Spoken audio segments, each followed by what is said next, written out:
Oregon lawmakers have voted to recriminalize certain drugs after a surge in overdose deaths resulted in the governor declaring a state of emergency for Portland's fentanyl crisis, all but ending a flagship liberal policy.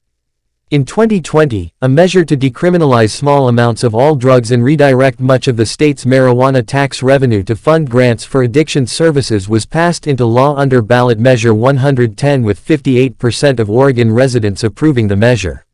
Subscribe my channel for update news. Since then, addiction and overdose deaths have skyrocketed in Oregon and nationwide as fentanyl swept across the country.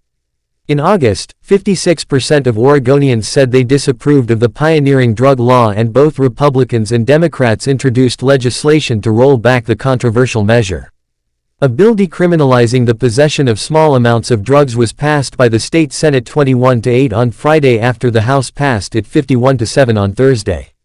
The bill now heads to the desk of Governor Tina Kotek, who said in January that she is open to signing a bill that would roll back decriminalization, Oregon Public Broadcasting reported.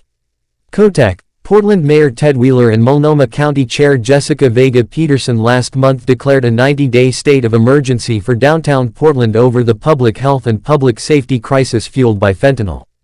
With this bill, we are doubling down on our commitment to make sure Oregonians have access to the treatment and care that they need, said Democratic Senate Majority Leader Kate Lieber, of Portland, one of the bill's authors, adding that its passage will be the start of real and transformative change for our justice system. The measure makes the possession of small amounts of drugs such as heroin or methamphetamine a misdemeanor, punishable by up to 6 months in jail. It enables police to confiscate the drugs and crack down on their use on sidewalks and in parks. Drug treatment is to be offered as an alternative to criminal penalties. Additionally, the bill aims to make it easier to prosecute people who sell drugs and increase access to addictive medication. It also makes it easier to obtain and keep housing without facing discrimination for using that medication. Democratic Sen. Lou Frederick, of Portland, criticized the bill. "I'm concerned that the bill will attempt to use the same tactics of the past, and fail, only to reinforce the punishment narrative that has failed for 50 years, he said, adding that the measure could move more people into the court system without making them healthier. Portland private security guard Michael Bach told Fox News last month that fentanyl overdoses rose 533% in Multnomah County, the state's most populous county, between 2018 and 2022. "Dealers act with absolute impunity," he said, "and hand out drugs like it is a 7-Eleven.